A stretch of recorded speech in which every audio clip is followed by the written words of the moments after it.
What do sugar, tea, and a bunch of angry colonists have in common?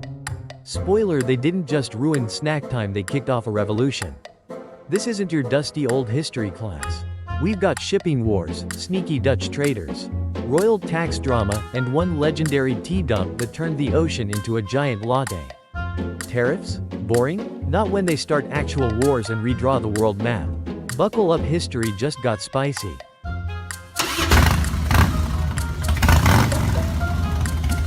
Late 1600s, King Charles II, customs, and a sea showdown. England versus the Dutch.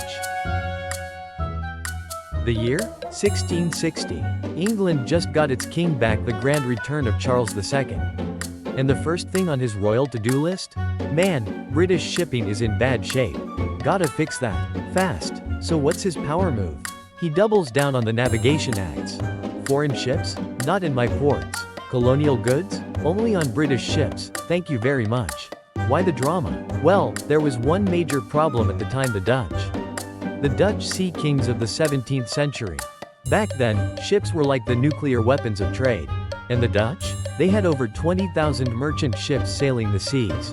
England? Not even close. The Dutch were cheaper, faster, and way more efficient. So guess what? Sugar, tobacco, cotton, all those juicy colonial exports?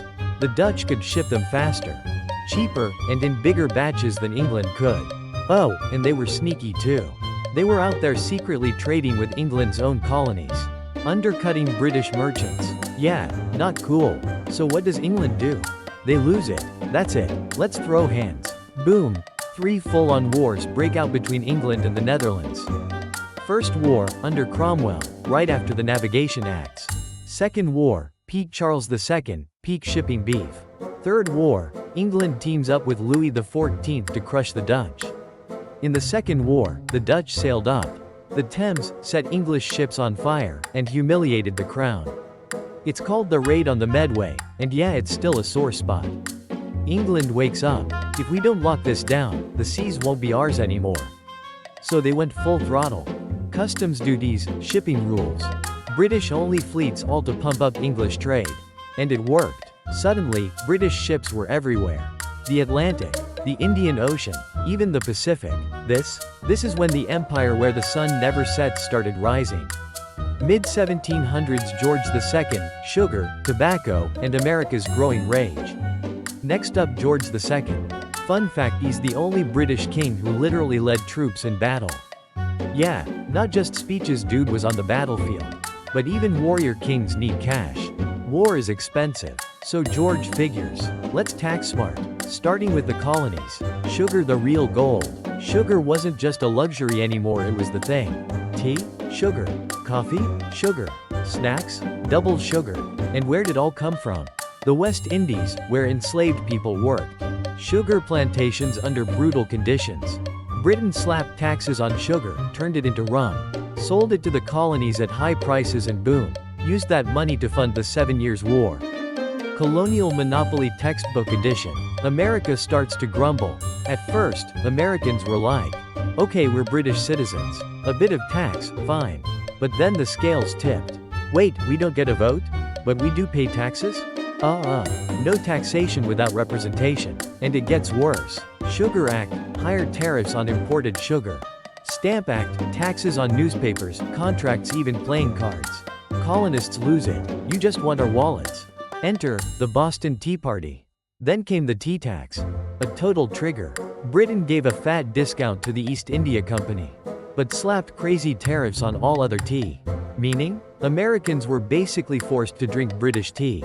So what did they do? They dressed up like Native Americans, snuck onto a British ship, and tossed 342 crates of tea, 45 tons, straight into Boston Harbor. It was a full-on tea massacre. People say the harbor looked like a giant matcha latte that night. England freaks out. Oh, you want free tea and no taxes? Are you kidding me? So Britain sends troops, locks down Boston Harbor, and tightens the grip. Next year, the American Revolution begins. And in 1776, boom, Declaration of Independence. So, what do we learn? Tariffs? They seem like boring tax policy. But nope, they were tools of empire. And in some cases, the spark that lit revolutions. George II's sugar tax. George III's tea tax. All of it brewed into Boston's fury and eventually gave birth to America.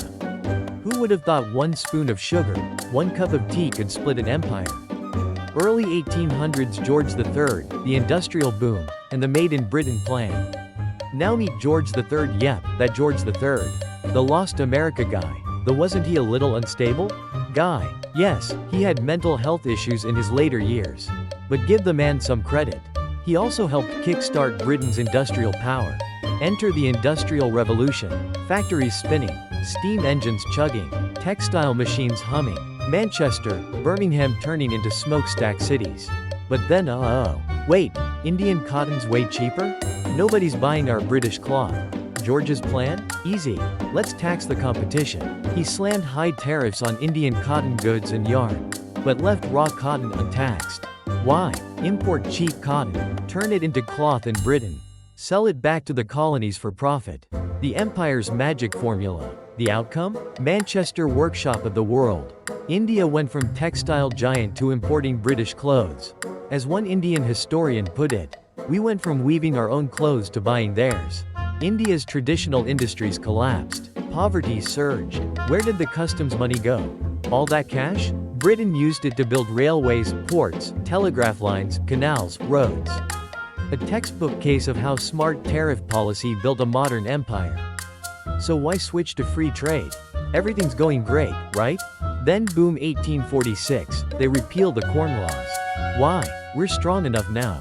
Protection? Peef. Let's go global. And just like that, free trade begins. Britain becomes the factory of the world open for business. Final word. George III's tariffs weren't just about money. They fueled industry, ruled the oceans, and built an empire. Thanks to those duties, Made in Britain became a global brand. But there was a darker side too. India's decline, exploitation, and the debt of empire paid in lives. So next time you see a tariff or a tax, remember, sometimes one little line of policy can change the course of history.